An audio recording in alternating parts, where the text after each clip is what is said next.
Welcome to episode 856 of Salsido Paranormal.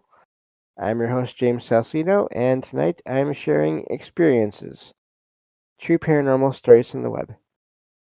As always, you can find all episodes of the show along with links to social media, ways to listen, and ways to support the show at the website, and that is salsidoparanormal.com. That's SALSIDO paranormal.com. There are many ways to support the show if you would care to do so. You can always share the show with others and rate and review it on your favorite podcast platforms. You can sign up on Patreon, and for any of the paid membership tier levels there, which start at $1, you can get all the extra content there. You can also check out the merchandise store and get all kinds of shirts and some other items with designs created by friends of the show. And I think that covers all of that. Also, support is never expected, but always appreciated, as there are expenses in making these shows. From equipment when it's needed, and a lot of times it's a sudden need that happens. Just something breaks and there's no warning. So equipment and all those kinds of things, and just um, research sources and all those kinds of things. So there are expenses, but like I said, um, yeah, I think I covered all that. Also, please check out links on every episode description to friends of the show and their own projects. That would be Jen, the Arcane Observer, who has her own channel and also is usually, whenever possible, she is the co-host of this show on Saturdays. And Michael Strange of Trouble Minds Radio and the Trouble Minds Radio Network, KUAP, Digital Broadcasting, where you can hear all kinds of amazing shows, as well as my own, and 24/7. And you just, once you get there, you hit play once, and then you can just let it go. So, and I think that does cover everything for now. I will have an announcement about some things coming up in October to celebrate Halloween, as far as possible appearances and on other streams and or platforms or shows. But I will save those for when I actually have all the dates and more information, and just when they get closer. So, but I always like to be busy as I can, as busy as I can be during October in honor of Halloween, and of course Halloween is the uh, anniversary of the show. So I always enjoy that whenever I can do that. So let me get to these true stories here, and thank you all for listening in and being here when we can. So let's get to the first one here. I gotta scoot my chair over a little bit. There we go. Okay. This one says, "This is a story from my dad from when he was on a business trip to Thailand about 30 years ago. For context, my dad is not a superstitious person. Wow. It's going to be one of those nights, I can tell with talking. And usually laughs at ghost stories and such. Our home country is quite superstitious about spirits generally, but he maintains we just need to be respectful and don't let it dictate our lives. And I do like that point of view. He was staying in a high-end hotel that's frequented by business travelers, which his company booked for him. After meetings over dinner, he was in his hotel room, I guess they mean, quietly reading a novel on the bed. No music or TV on, just silence. Suddenly, his bed started shaking violently. Being from a country that has frequent earthquakes, he wondered if it was an earthquake, but it didn't feel right, and he could swear it was could have swore it was just the bed, not the whole building. He went back to reading. Moments later, the bed shook again. This happened a few times.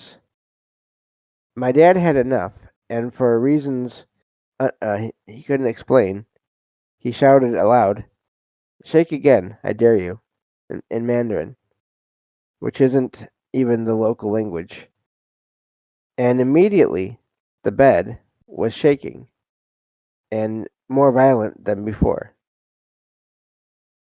At this point, his skepticism dissipated. He admitted that his jaw was on the floor, goosebumps galore. As uh, as calmly as he could, he collected himself and went downstairs to the reception and tried to explain his experience. Although he thought to himself that he must look insane to the reception staff, the lady actually didn't give him any hints of judgment, but instead suggested she send a bellboy to help him switch rooms. He insisted they didn't need to go to such trouble, but she said something like, "You're actually the only occupant on your floor, so actually it would be easier for housekeeping that you're on the same floor as some other guests," which in hindsight sounded like a weak excuse. My dad said that when he returned with the bellboy to the floor, his room was on. If I could read, he could swear the air felt chillier the moment the elevator doors opened, and the lighting looked colder than the warm lighting he thought the hotel had. The next day, he mentioned the experience on the phone to his secretary, who didn't say much at the time, but called back a moment later and said she's she had done some research and chewed out the travel department in their company to and saying never to book this hotel again, but wouldn't say why. After pressing her for more information, she said she'd tell him when he was done with the business trip and back home. She revealed to him upon his return that the hotel he stayed at experienced a huge fire some years ago, and many lives were lost due to the building not being up to fire safety codes.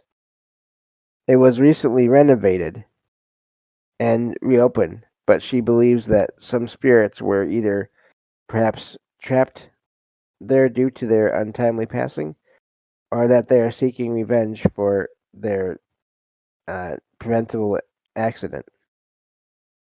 My dad still talks about this experience sometimes, whenever a group conversation takes a paranormal turn.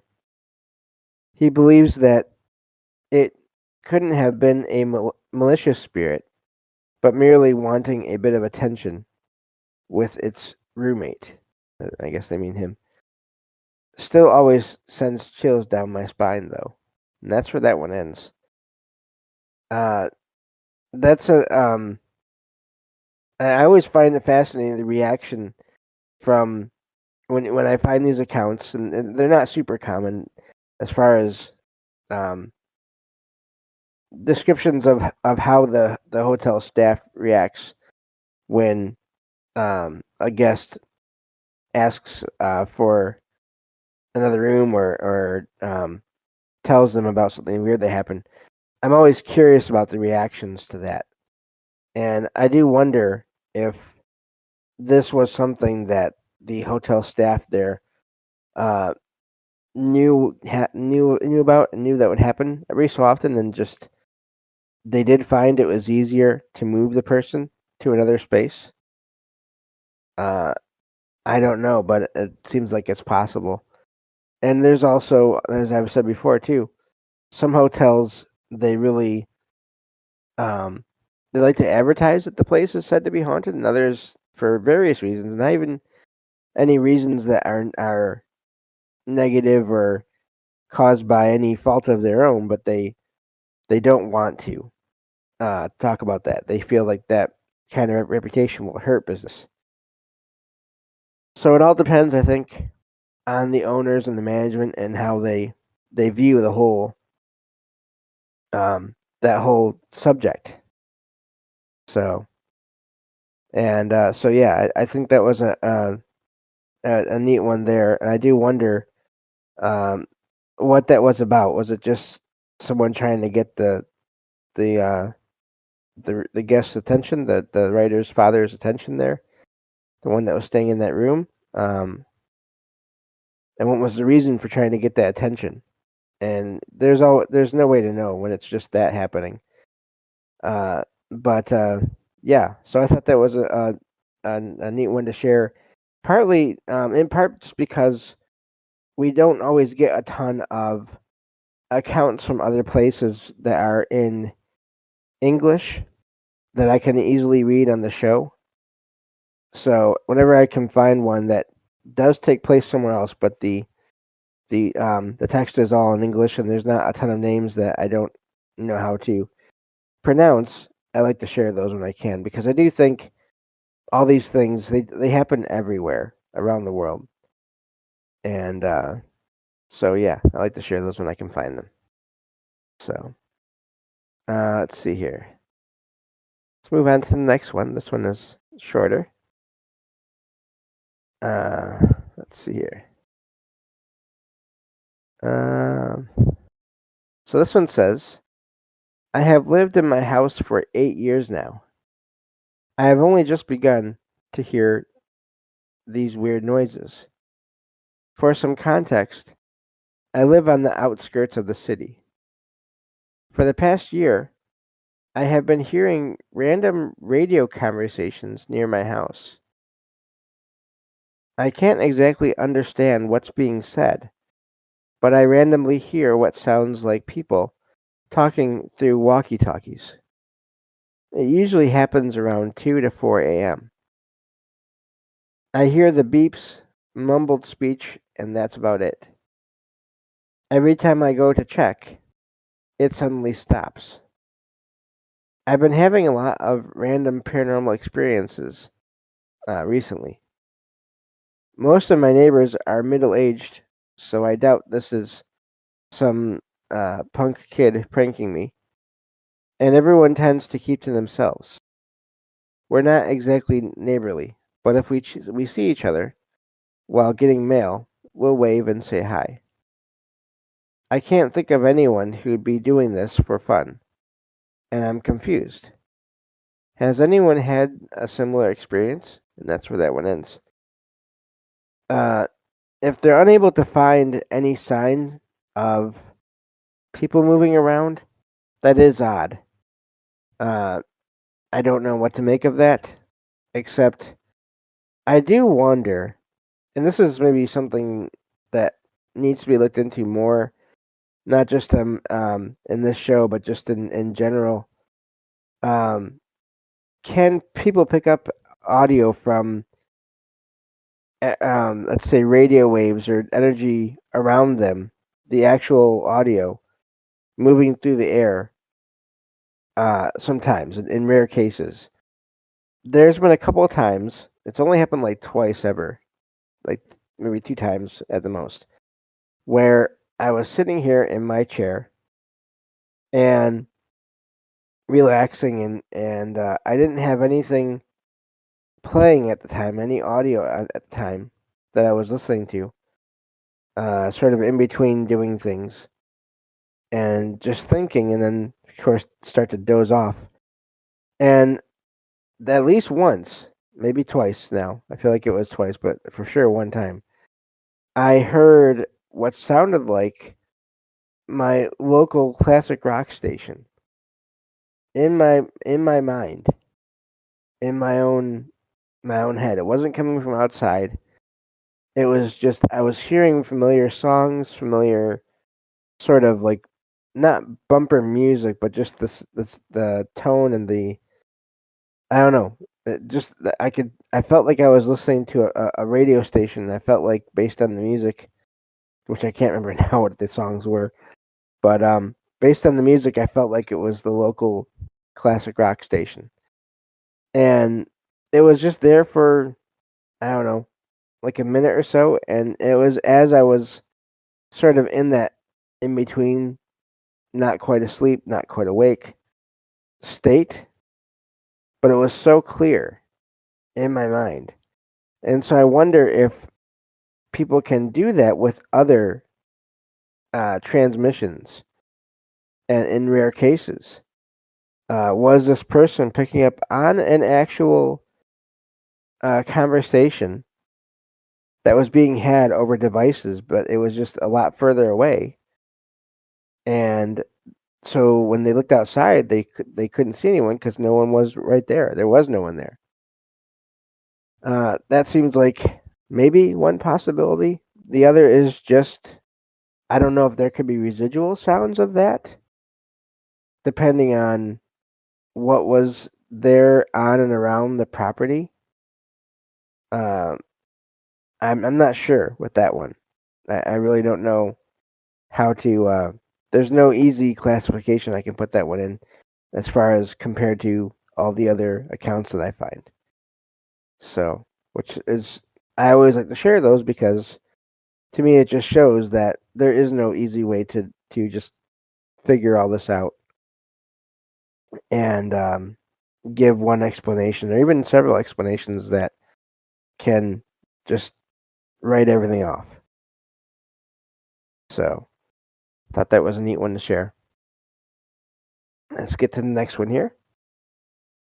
And thank you all for listening in. Okay.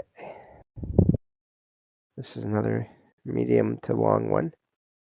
This one says, a few days ago, I went to a friend's house. I went up, said hello to him and his girlfriend, and after an hour, my friend and I decided to get some cigarettes.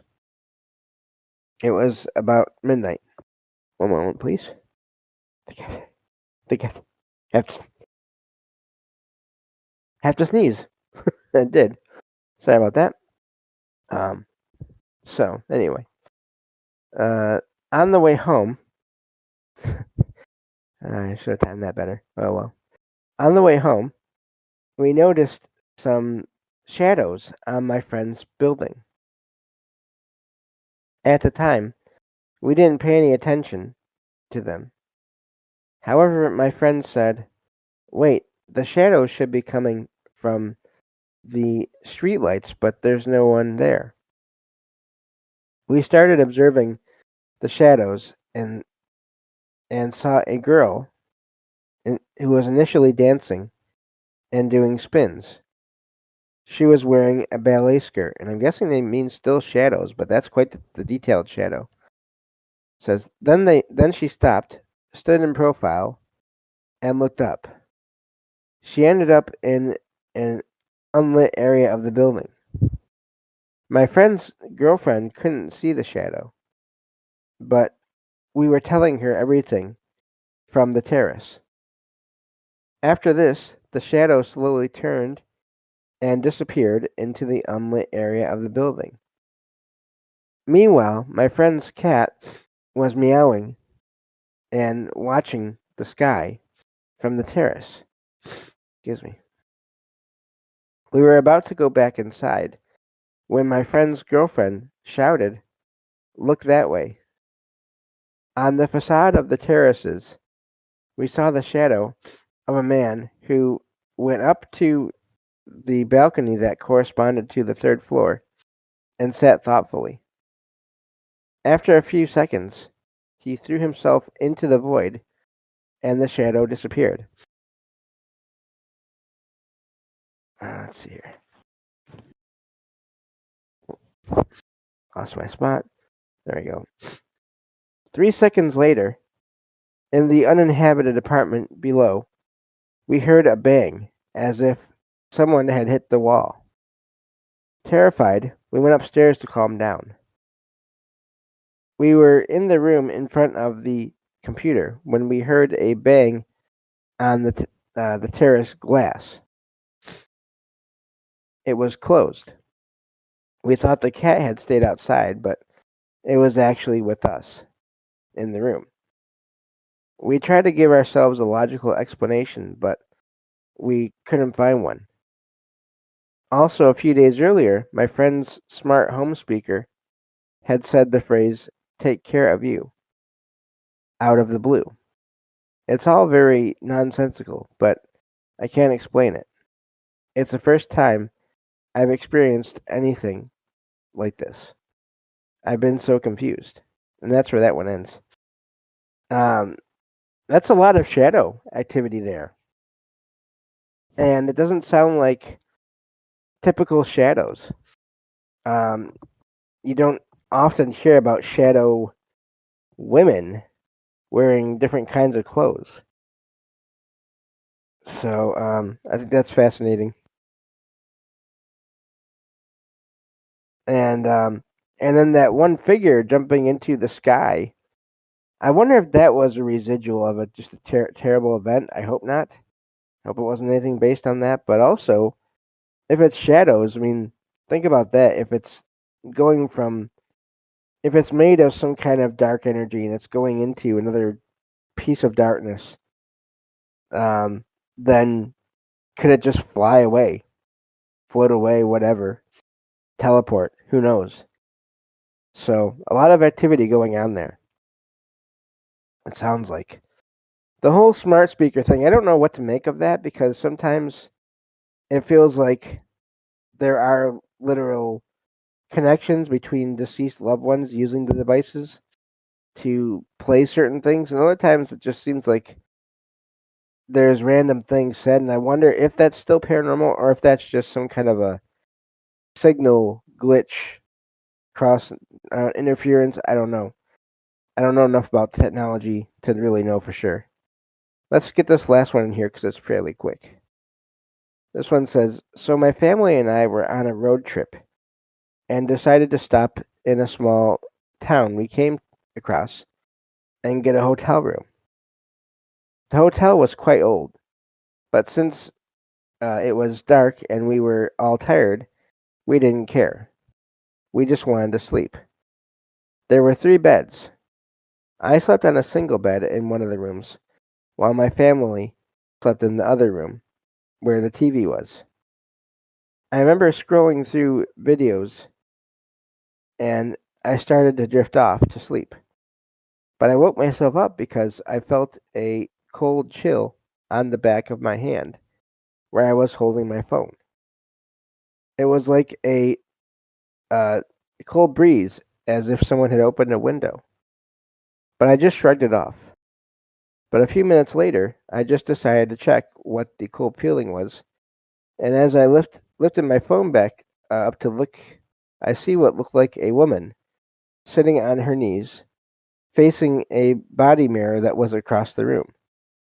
She had long hair, and her eyes uh, were closed, and she was very pale. I got frightened and hid under my blanket, if I could talk. And when I went to go look again, she was gone. I don't know. Maybe I was just seeing things because I was tired. That's where that one ends. And you can always hope for that possibility, but also you never know. That's all the time we have for the show. Thank you all for listening, and I'll talk to you all next time on Salsido Paranormal. Take care.